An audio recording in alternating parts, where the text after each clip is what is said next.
Okay, Hey, Chris, please introduce yourself. yes, good afternoon. My name is Chris Burke. I am the Executive Director of Community Relations in the Office of Institute Relations. Institute Relations is the place at Tech that's responsible for external relations for primarily the administration. So for the president's office, provost, for those roles, whereas there's someone at each college that has a role similar to mine that represents the college. My role represents the whole institute or the central administrative offices, and we also have an office in Washington, D.C. My secondary role is I am the board chair of the Partnership for Southern Equity. I'm about to hit my third year as chairman of the board of that organization.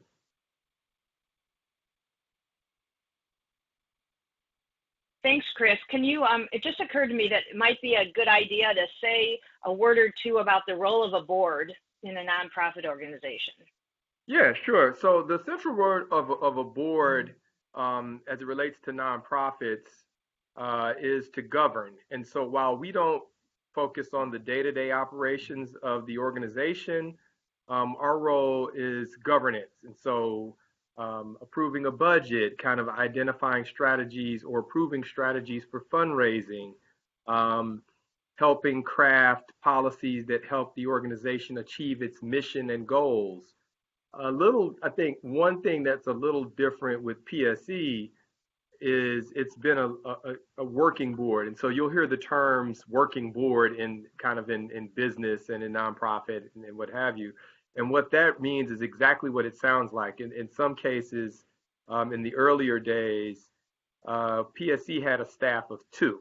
So when I took over as board chair, we maybe had four employees, but we have a total of about 39 employees and consultants now.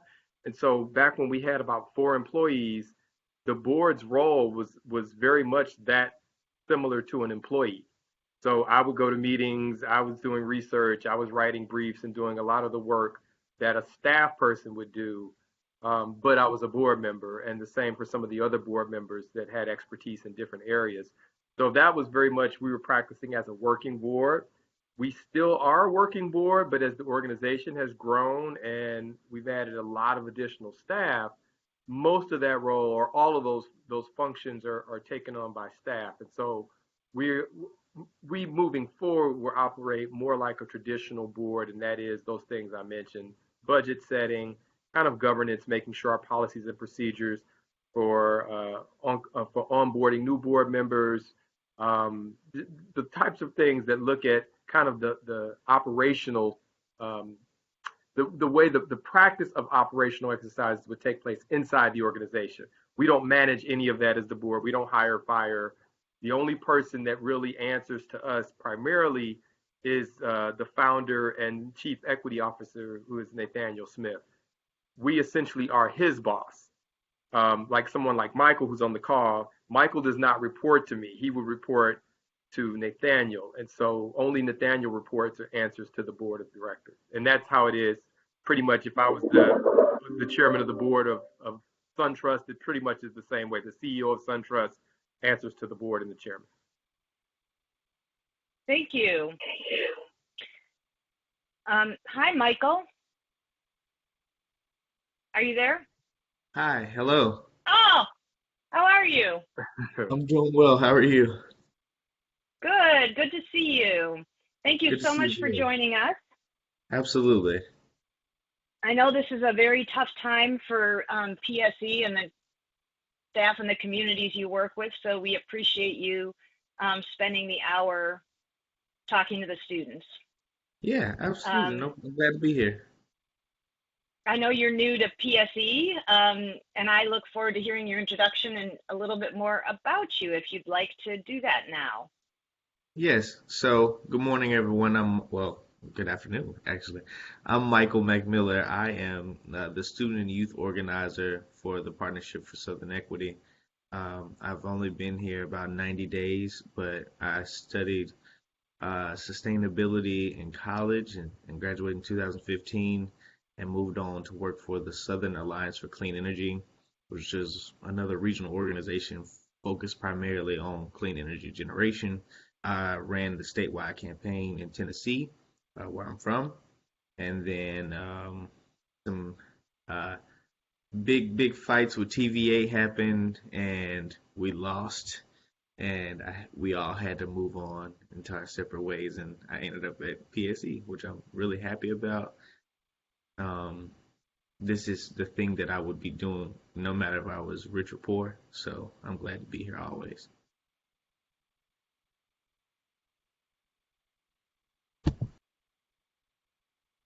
Thank you. Do you want to say, I mean, the students were given a link or some links to PSE and to the youth organizing work, but do you want to give a quick summary of what you do, what you're trying to do in that role? Yes, of course. So, uh, the Keep That Same Energy youth initiative is a new baby of PSC. And under that, we have two core groups right now. That's the Ambassadors Program and the Summit. So, um, the Ambassadors Program is basically finding young people who do great work in community or on campus, and having them as a champion to have tough conversations. And the process of having that conversation week over week, month over month about equity and what that looks like in our four issue areas of energy, health, growth, and opportunity. We have a larger conversation in October in Savannah with somewhere between 150 and 200 students from around the Southeast about these tough topics. We're going to educate them, we're going to encourage them, and we're going to give them a call to action to go back and then elevate that conversation even higher and start making organizing plans in their local community. Nathaniel Smith, our CEO, really believes, just like any other movement, there is no real movement without youth engagement or without youth participation. So I was brought in with the understanding that we have to get young people to get organized, to understand the interconnectivity between these issue areas and not be so siloed, because sometimes institutions make you focus so heavily on the thing that you study that you don't really understand how it connects and touches the other parts of life. And also that racial equity is the fight, that once we can get that in a line, I think a lot of our other elements will start to come into order as well.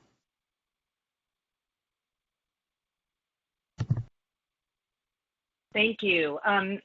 Michael, can you say one more, a little bit more about, at this point, what are your efforts to work that involve working with the RCE network and with Georgia Tech in particular?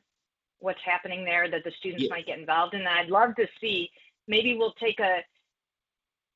figure out how to get a bunch of students to go down together to the summit in October to Savannah, especially if some of you all want to go and you're going to be with us next semester. But tell us a little bit about what's happening with the RCE and Georgia Tech so the students will understand how they might get involved.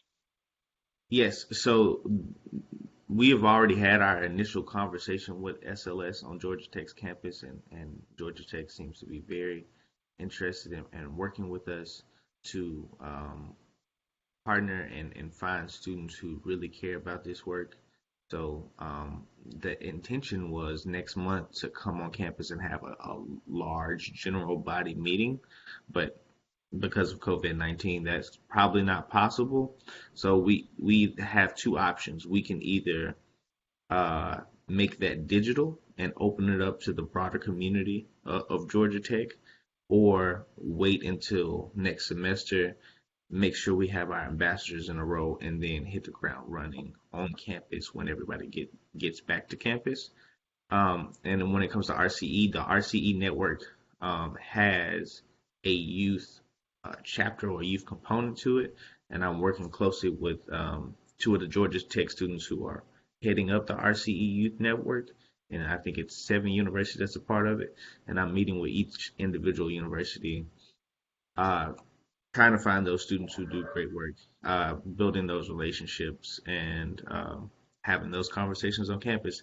That's the very basis of everything right now. Great. So you're probably working with Isabella and Adair. I've 9 times out of 10, I've met so many students in the last 90 days that I'm afraid to call somebody's name. Well, Isabella and Adair are the two who are leading the youth network, the RCE Youth Network. Yes. Okay. So the next thing I thought we would do is the students are on the line: Jordan, Katie, Lily, and Sarah. Can you just say which teams you are part of? I have told Michael and Chris a little bit about that we have teams focused on rating systems and teams focused on engineering design projects. Can each of you just say, are you all on different teams? I can't remember just looking at the screen here. Sarah and I are on the same team. Okay. So Lily, can you say something about that team and what you're trying to explore? Yeah, our team is combining engineering design systems and rating systems, and right now we're specifically looking at the Beltline and figuring out what rating systems they've used in order to understand more about the equity and sustainability and how they've combined that, and what we can do to maybe create a new rating system and make that project more equitable and get students involved with that. Thank you. Sarah, anything you want to add to that? No, that's pretty much what we're trying to do. We're trying to connect the student life on campus with the Beltline and to make it more equitable for students here. And actually, Mr. Burke, I was the one that emailed you right before spring break. Right. Meeting with you, yeah. Mr. Burke, I'm going to start calling you Mr. Just Burke.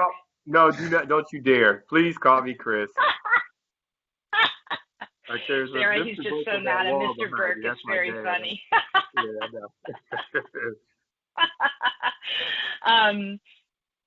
So yeah, and the NAACP has been involved a little bit in their work and trying to think about you guys. I think I sent you guys an email right before break that I had been in touch with Mandy at the NAACP. Did you see that email?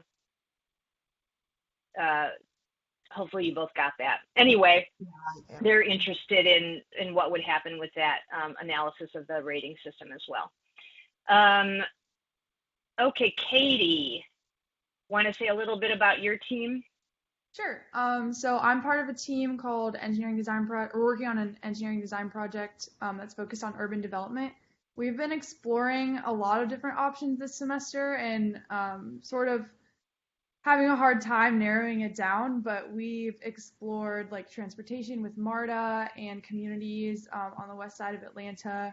We're also looking at like food markets and food deserts, and we're trying to work on establishing a community partner, and so that's pretty much our short-term goal in the next month or two for the rest of the semester. Thank you. And is that everybody? We had Katie, Lily, Sarah, Jordan. Do you want to say something? Jordan, are you on? I don't think I'm here. Your video. Yeah, okay. My video's not working, but I have my audio. Okay, you want to say something about your team?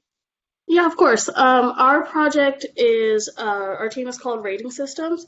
We're specifically working on just looking at equity standards on campus. So kind of our first step in our projects is to create a case study for the new Candida building on campus and kind of see what was achieved in terms of equity and sustainability and what can really push that forward.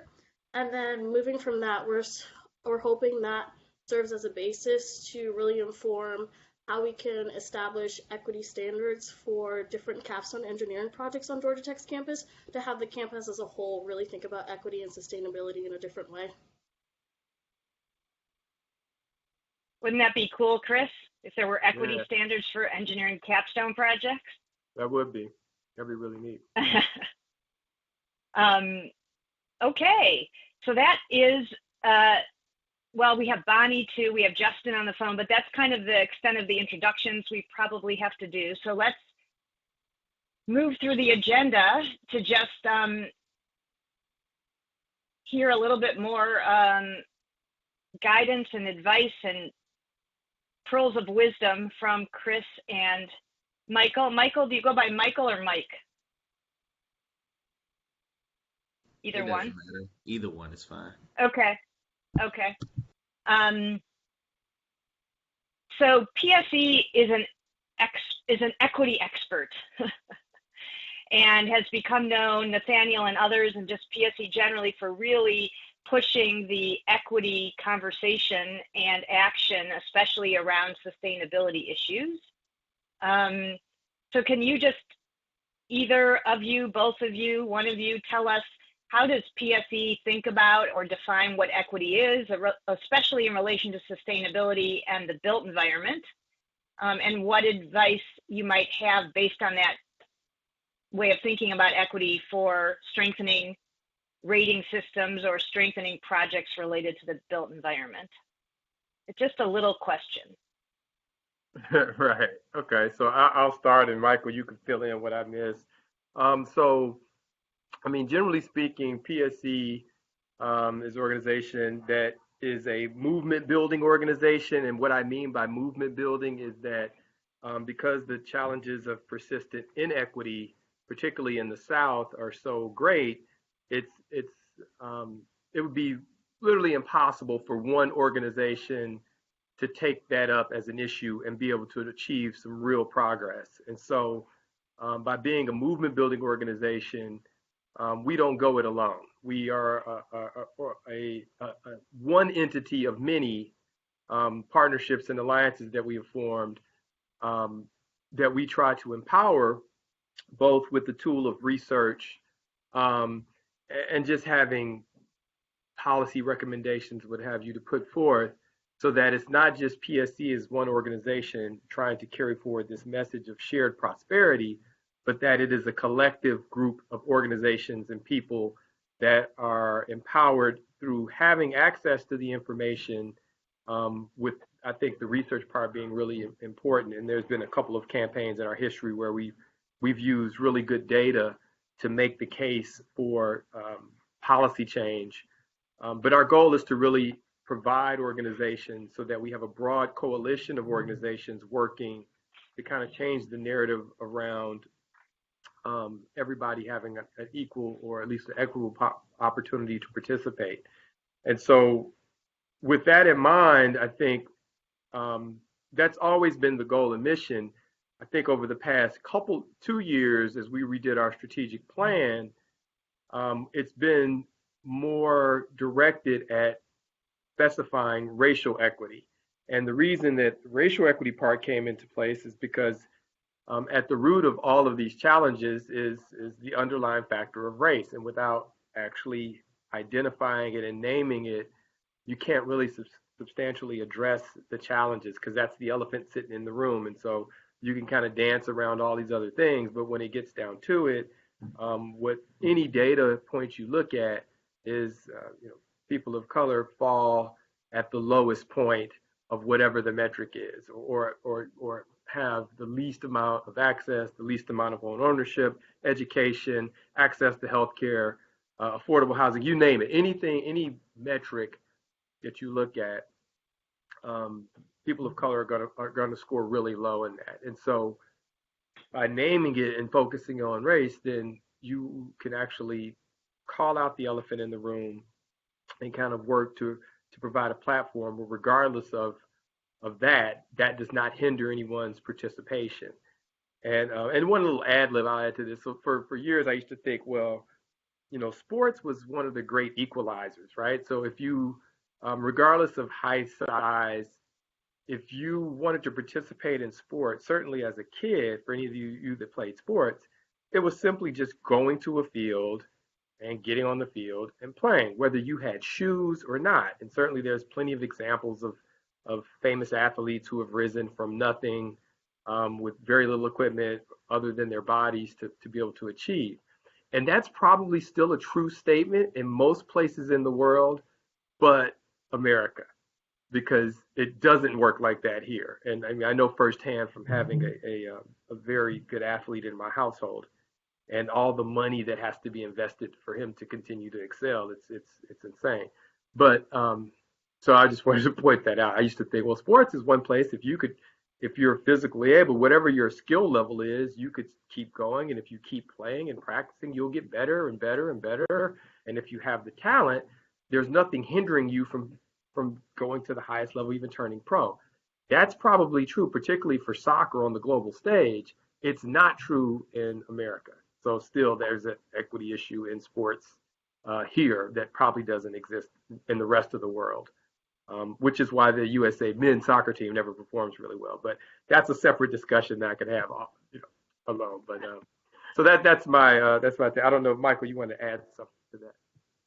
Yeah, I think that's great, Chris. I think the thing I would like to say is everybody on this call is in a privileged position, and in a privileged position, you're giving an offering. Everything that you're going to be doing for this class is given an offering.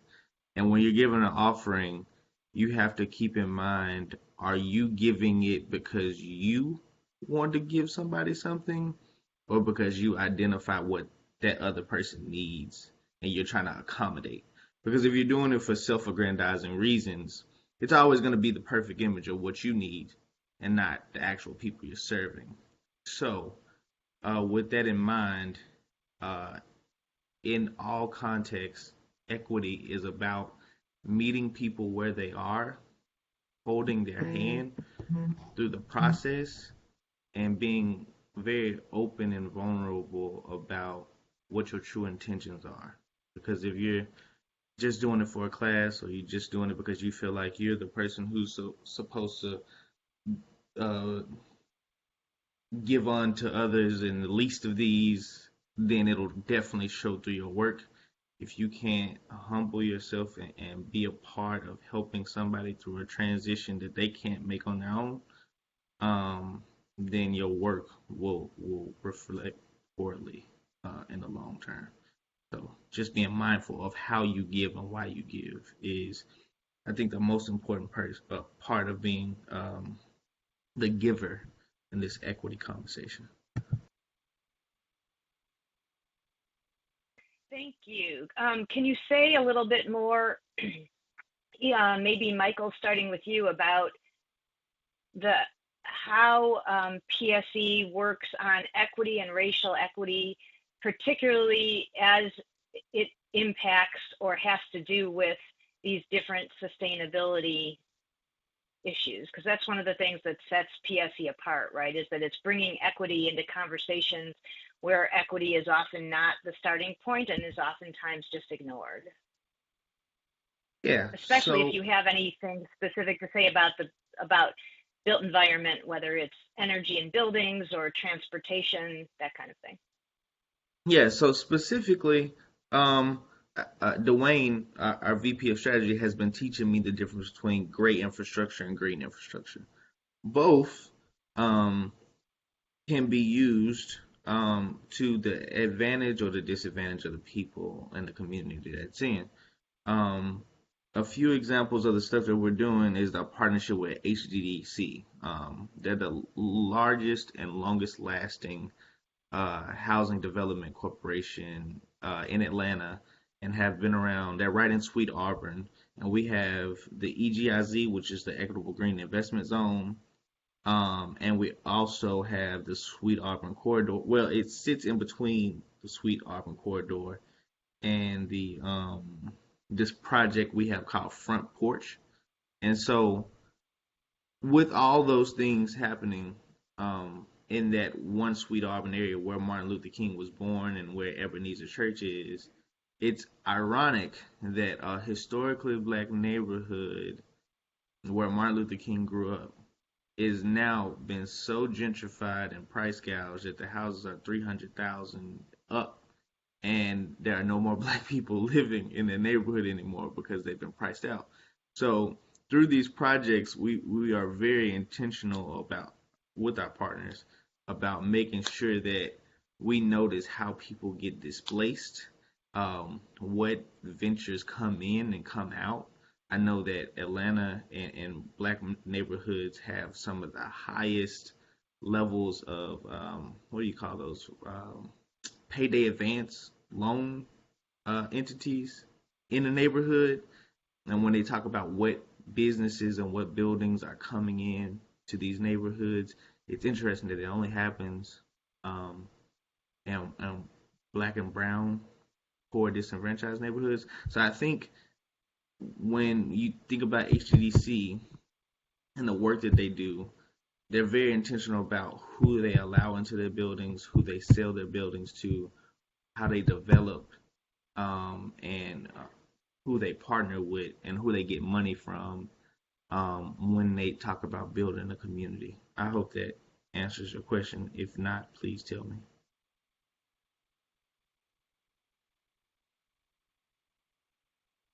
Yeah, that's great. Thank you. What's ACDC is the acronym. What's the full name of the organization? I'm gonna give it. I have it right here pulled up. Sorry. Historic District Development Corporation. Yep. Historic District Development. I have the link here. I can put it in the chat. Yeah. Thank you.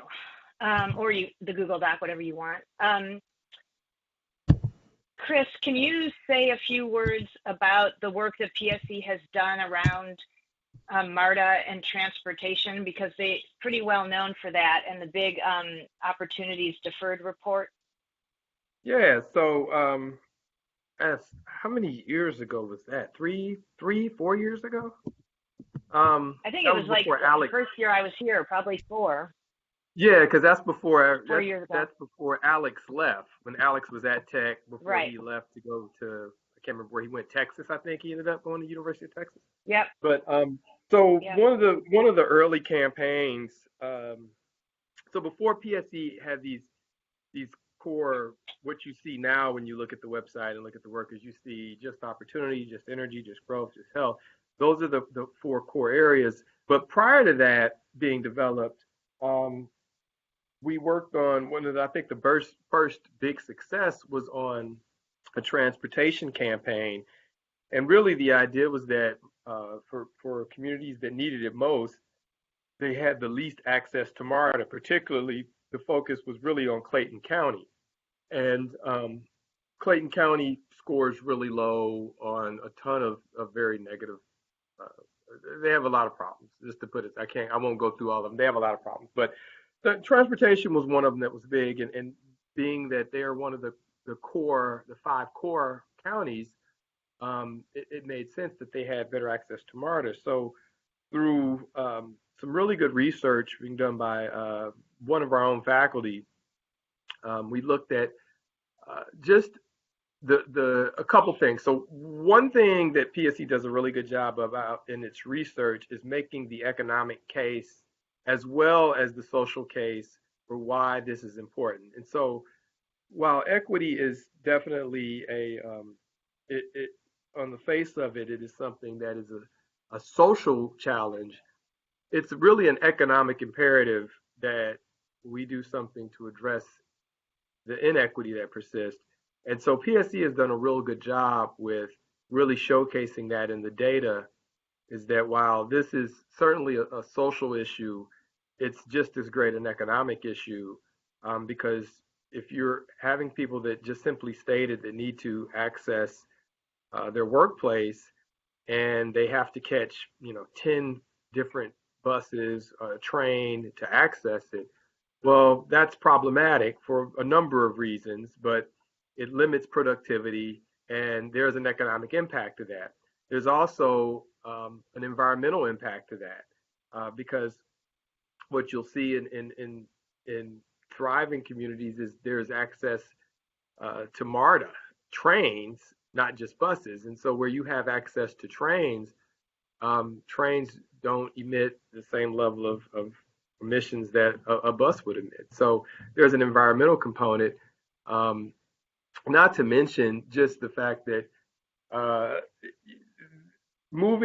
there's bus capacity and train capacity are greatly very, very different. And so if you have the ability to get trains or move people more efficiently and faster from point A to point B, you can reduce emissions, you improve people's quality of life because they don't have to spend as much a higher percentage of their income on transportation, which has always been a problem in the metro Atlanta region. At any given year, people spend more on their transportation costs than they do on their housing. I actually wrote a paper on this for the Southern Journal of Public Policy probably a decade ago.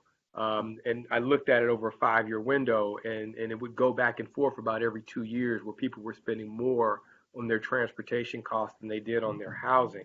And that's very problematic, and it ties into the whole argument about affordable housing.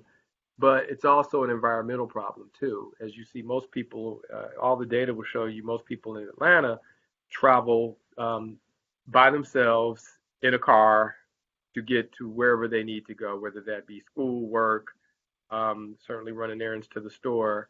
And yeah, I'm part of the problem because I do it every day. I drive by myself from my house and to work and back home.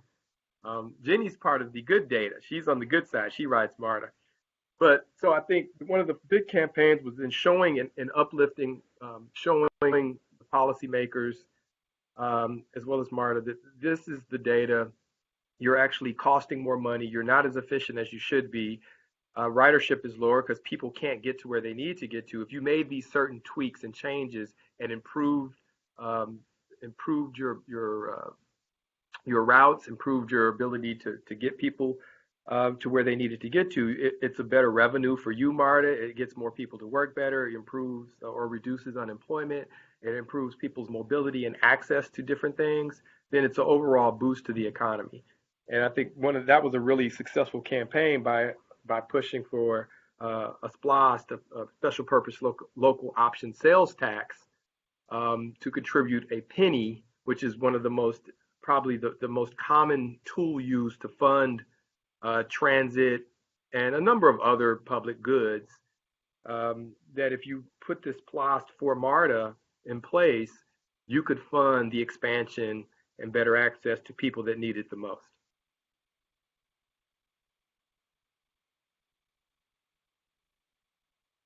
Thank you, Chris. And we put some links in the chat, if you guys can all see the chat. Oh, yeah, cool. And Bonnie's taking great notes on the agenda and put those links in there too. One of the things that's really important is that the report itself documents, and that Alex, forgetting his last name, Chris. Karner? Karner, yep. Alex Karner, yeah. Who's in the video that I put a link to, because we did the launch of the report. We launched the report at Tech. PSE launched the report at Tech. And Alex Karner was one of the authors and was one of the people in that video. But one of the things you'll see in the report that's really important that I think we've maybe discussed in class is to show how the limited MARTA that we have is largely a result of racial discrimination. And so that's a really important part to understanding the importance of thinking about race and equity in sustainability issues. You can't just encourage people to take more transportation when people are voting against transportation in the first place because they don't want Black people coming into their neighborhoods, right? So Right. It's not just a matter of how do we get people to switch their lifestyle to take the train. So that's important. So there are so many other things I could ask you guys to talk about, but I want to open it up for the last 20 minutes to the students who are on the call, to see, now that you have a little bit of an introduction to PSE and the issues that they work on. You can see the different questions that are in the Google Doc, which includes some of your questions. I mean, the next two things we're going to talk about is kind of PSE's take on facilitating partnerships between big institutions like Tech and community organizations like PSE, but also communities themselves, and then potential PSE projects on the built environment that students may be able to contribute to. And maybe we can get to, if there's any of that that's real important that we don't get to, can use the last couple minutes to do that.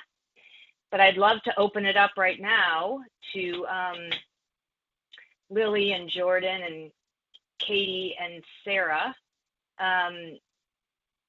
to ask questions of Michael and Chris. Does anybody have a question that they are eager to start with?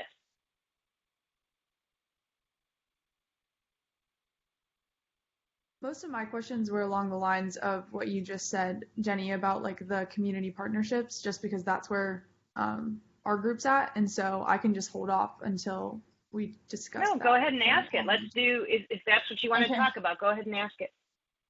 Sure. So PSE, like Chris was saying, is a conglomerate of a ton of different organizations that share the same goal of equity.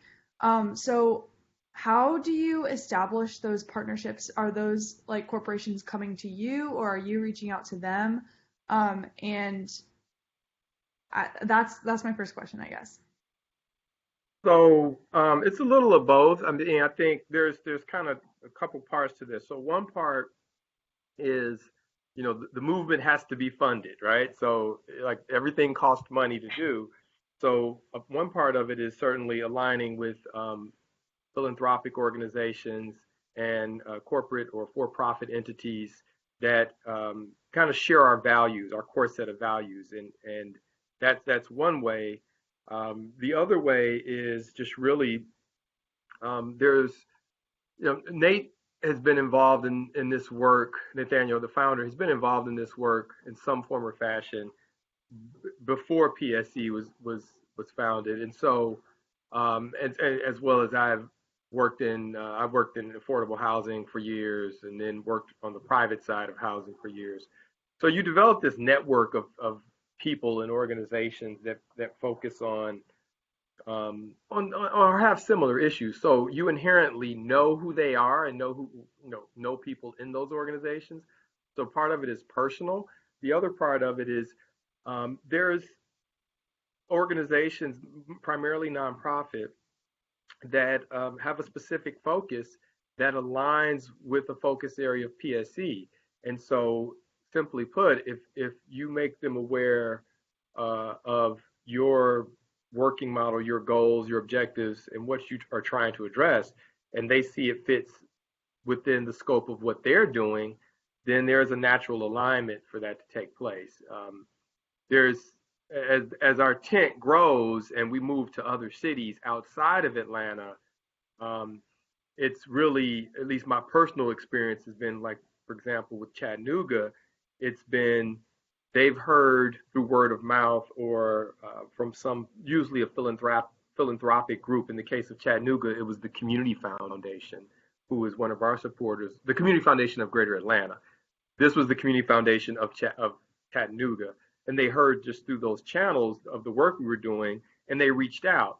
Most recently, local governments have reached out. So the city of East Point, for example, has contracted with us to do an equity plan for them. And so I think the next iteration of PSE is going to see a lot more local governments and some corporate entities reaching out to craft some type of equity plan for them. And so therein lies even more partners. So when you think of partnership, you tend to think of it in just other nonprofits. It's going to get much broader than other nonprofits. It's going to be corporate entities.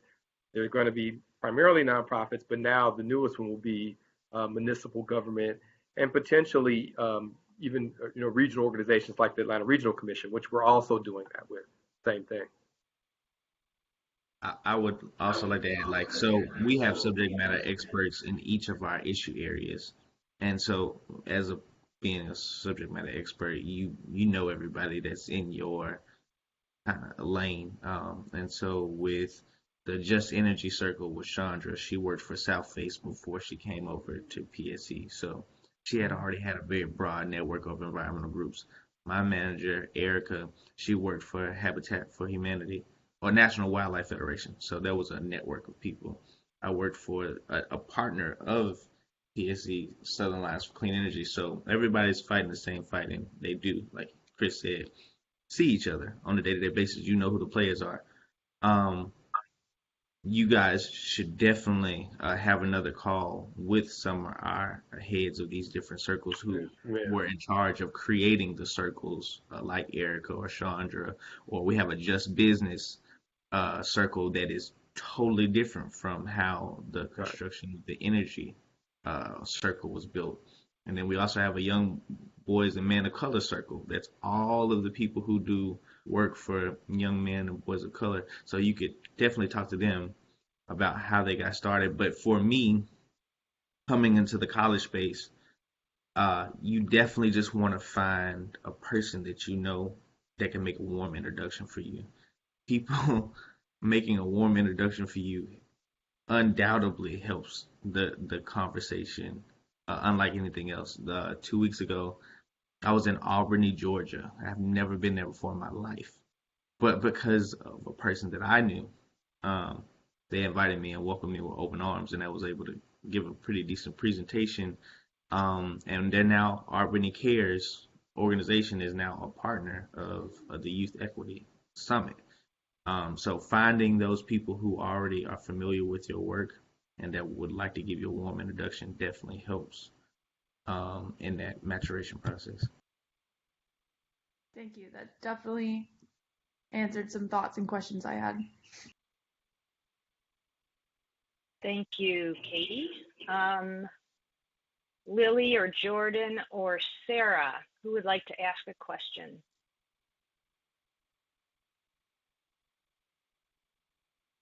I have a question, but it's more like our project dedicated.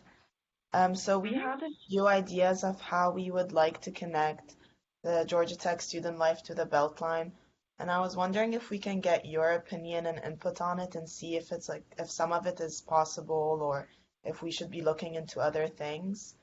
So we were thinking of having some sort of like event in the Beltline to like attract more students to it, and then increasing or providing some transportation, maybe like a Georgia Tech bus from campus to the Beltline, and maybe have some of like the Georgia Tech events at the Beltline, like just like we have Georgia Tech night at the aquarium, maybe have something like that over there.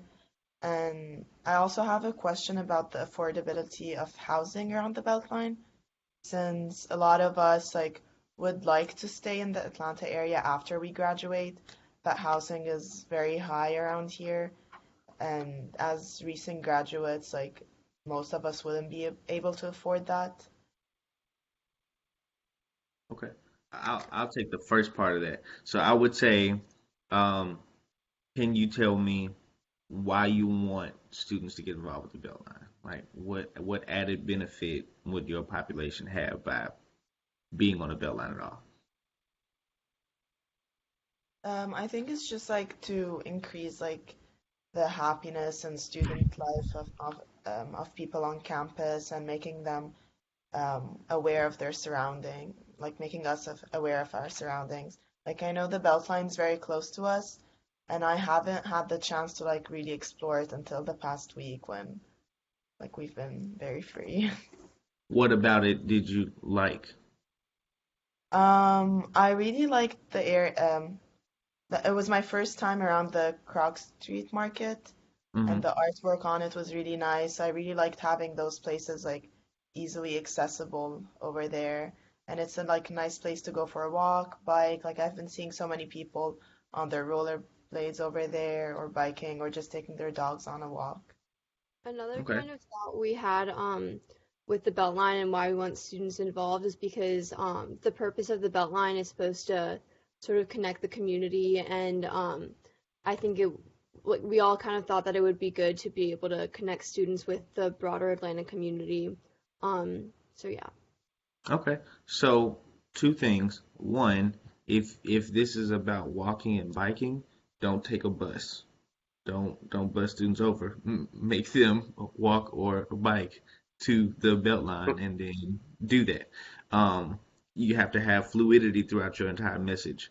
But also, if you want to connect them to community, find 3 or 4 guideposts or like 3 or 4 major stopping points throughout the guideline. I mean, throughout the line itself. Go into that business or into that entity, talk to the owner or the manager, ask them if you can create some type of discount or some type of party or some type of incentive where you're taking the people at Georgia Tech and making them want to go to that spot. So while they're on the line, they can stimulate some of those businesses. And that would help facilitate that conversation because you get them on the line. The business gets business, which they always want. They always need bodies rotating in and out. And the students get a discount, just off the top of my head. And if it's to facilitate happiness or exercise, maybe thinking about if there's a patch of land over there, can we get a yoga class or can we rent some bikes so that students can go back and forth, facilitate happiness? I don't know, music, like think about the actual experience of that student who is from Asia or from Texas that doesn't get to go home. What things can you incorporate about the things that they don't get to experience while they're in Atlanta that would really give them opportunity to get some of that happiness?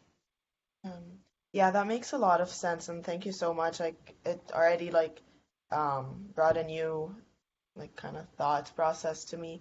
But the one reason why we also wanted to include a bus or like a route from Tech to the Beltline is because there's no a good safe way to bike from campus to like the Piedmont or Ponds, or either walking. Like it takes about like an hour to walk there, but just getting there is a struggle for students without a car usually.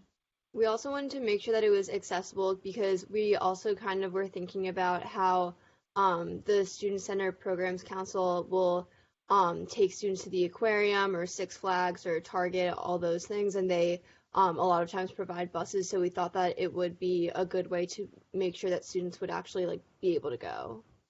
That's awesome. I think that makes absolute sense. I think that's also another opportunity to talk about why isn't it a safe pathway to go to certain areas? Like, why don't we develop or redevelop or reimagine the pathway from campus into community a little bit different so that it's not a barrier? I mean, now space and time, that's a whole other different thing, but from designated areas or safety, we could do things about that. Yeah, and so I'll add just a little bit, and so Michael, the first question that came to mind was kind of the purpose, and you explained the purpose. I've actually taken some of my students, and when I taught semester in the city, we took a tour of the Beltline, and this was before there was actually a Beltline. It was just a concept, and they had cleared the area, but it was nothing paved, just so students could actually see what was coming. But in terms of the housing price, you're right. The housing, I actually just looked it up really quickly. On the 044, Sarah, the area you mentioned, where the Croc Street Market is, housing has gone up 339% over a 4-year period. So that's it's pretty extreme. I mean, I know firsthand how much it's gone. I lived over there. Let's see, that was in 1992 is when I lived over there, and that was you could have gotten a house for little or nothing. Matter of fact, the first house I bought was the first house I looked at getting wasn't too far from there, and it was about $70,000. It was like, oh wow, 70 grand, which at the time seemed like a lot of money, but if I would have bought it then, I'd be bad. I'd have like gold guitars lying behind me, and I'd probably have a whole bunch of them. But yeah, it's really expensive. That's one of the great challenges. So one thing that I remember from doing some research on this some years ago is that when you have an amenity, any type of added amenity, and in urban planning circles, the top amenity, once you get past schools, access, walkability, and access to alternative forms of transportation, i.e. bike paths, sidewalks, transit access, has one of the greatest impacts on affordability than anything outside of schools. Schools is always going to be number one. If you have good schools, that's going to push housing prices up. But number two is that. And so if you have a great resource like a Beltline in close proximity, and the impact zone that we looked at was less than a quarter mile. That was kind of the metric we used, less than a quarter mile. It's going to spike housing prices sharply, and that would be no different if you were putting a new park in. So, kind of related to this, if you look at the Bellwood Quarry Park, which is going to be twice the size of Piedmont Park, phase one will open in May. That park is all in the Grove Park community. So if you go down Donnelly Hollowell, just a little bit past the Bankhead MARTA station, there is an access point to the park, but it's not a real access point. And so the interesting thing of this park is you're going to have this resource that's going to be the largest park in the city of Atlanta, twice the size of Piedmont. So it's going to be new, so it'll be a lot of nice amenities there. There is, from the people that live closest to the corridor, which is Donnelly Hollowell, which is a lower income community, if you went and visibly looked at the access point they have to the park, there's no parking lot. It literally looks like your grandma's driveway. It's just this kind of broken up road that just leads in, and there's these large steel pillars in the middle of the street. That's the access to the park. That's the entry point to the park. So where the parking lot is and where the nice entry point to the park is going to be on the north side of that, which is where there are very high priced homes off the Moore. If you're familiar, you would be take 285 around the Moores Mill Road, someplace closer to the border of where Cobb County is.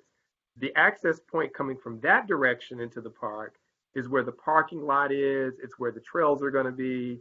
It's going to be really, really nice. And so basically it sends a message that people that live in the lower income community, this is not your park. You can get into the park, but you can't drive up and park. There's no place to park. It's literally like a street just runs out and it just runs into a park.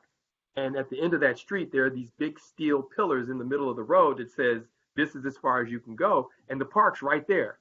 And I just went and I took a group of leaders on a tour of this about 3 weeks ago. And everybody was floored. It's just like, wow, this is incredible. The park is right here, but none of these people in the community, they clearly get the message that this was not intended for them.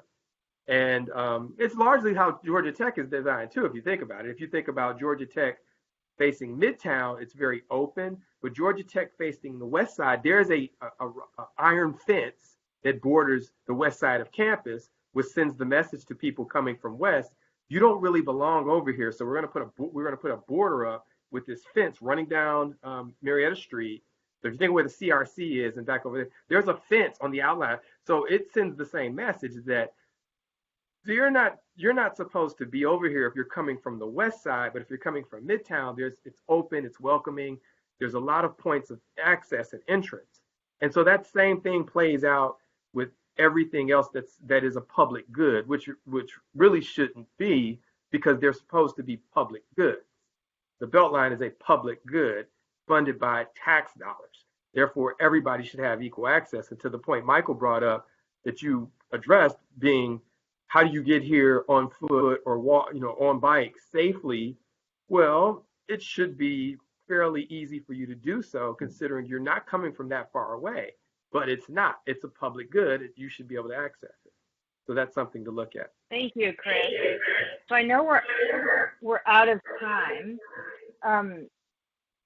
What I would like to do in closing is just in the last 2 minutes is ask both of you, I guess.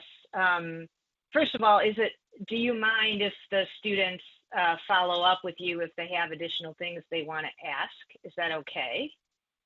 Yeah, okay. That's fine. Love to. So, Bonnie, maybe you can put both of their contact information at the top of the Google Doc, so everybody will have it. But the second thing, if we can close by just, do you have projects that you guys are working on, whether it's related to the Beltline or related to MARTA or the housing stuff you talked about, Michael, or the student organizing stuff you are doing, that you think might have potential mini projects that could be done, either related to engineering design projects, people who want to build things, right, make things, design things, or related to thinking about equity as a piece of a rating system. Does anything come to mind? Yes. So at the summit, we're actually going to have each student who comes take 2 of the 4 issue areas about equity. And then the third session will be about organizing and what that looks like. And then at the end of the summit, the last, I don't know, an hour and a half of the summit is just a vision and values reimagining exercise where the clusters of students would probably break them into 7 or 10. They have to design or image what the world looks like or what our community should look like now that we know what we know. So you'll have to use the empathy of not having experience to and having experience to and share with the rest of the group. So 2 people have health and energy, and other few people might have opportunity and growth. What does it look like for all of us to come together and really build out and design what the community should look like?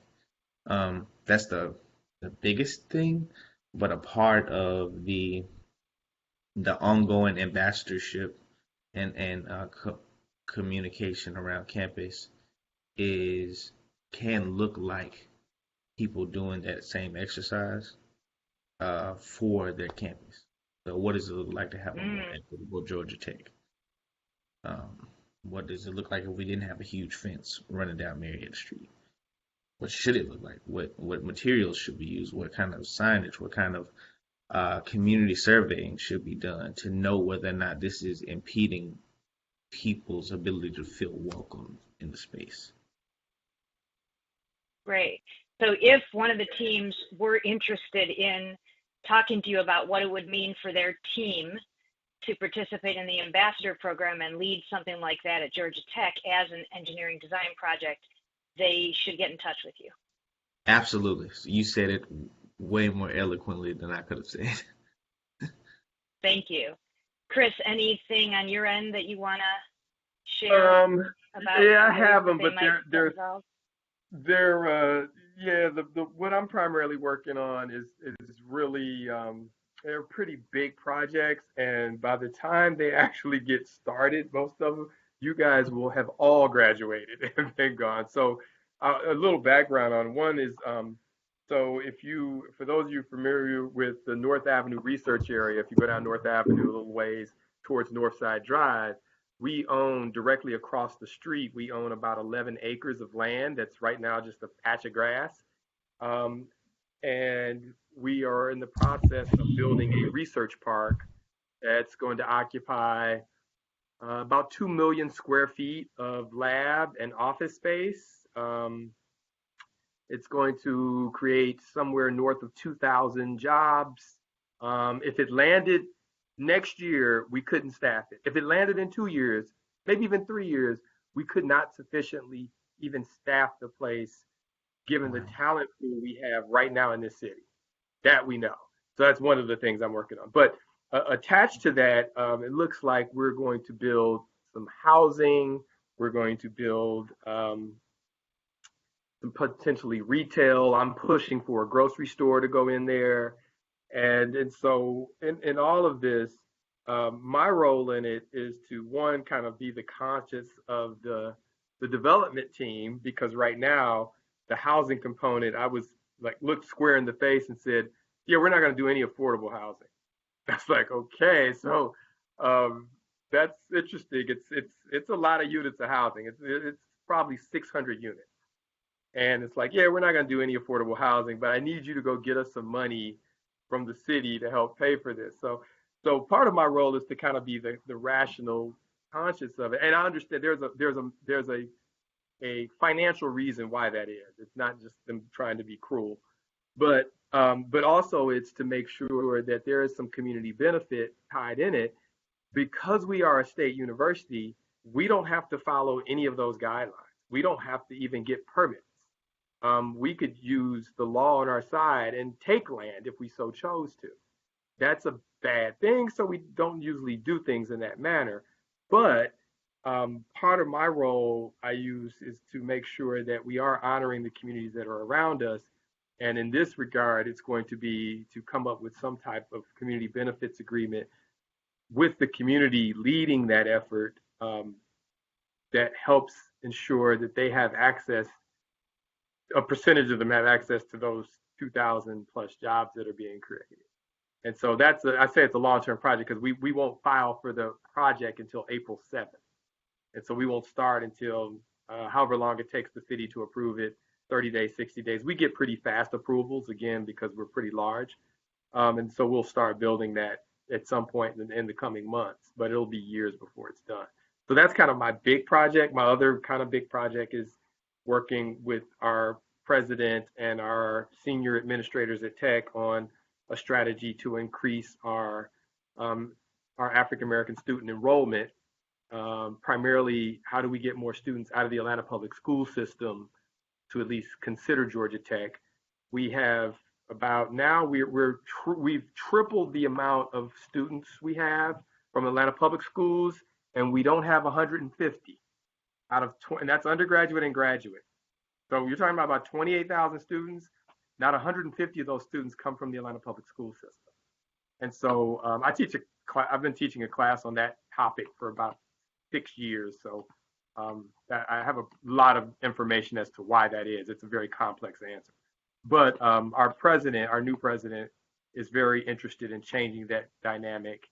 And I have all reason to believe he's going to do it because we've had a lot of discussions with that being kind of a nagging thing that he keeps going back to, is why is that so low and what do we need to do better? And so those are kind of my two big project things that are, as I said, before they really change, you guys will long be off into your careers. Thank you, Chris.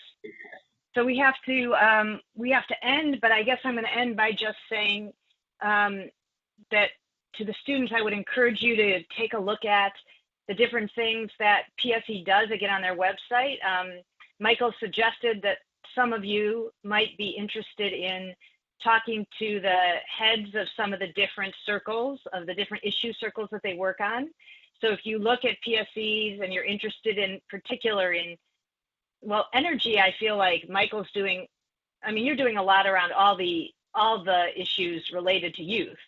But if you're interested in the other work that any of the energy or health or growth or opportunity circles do, just let me know. I know most of those people and could introduce you, or Chris or Michael could introduce you as well. So definitely reach out to either Miss Susan or Chandra.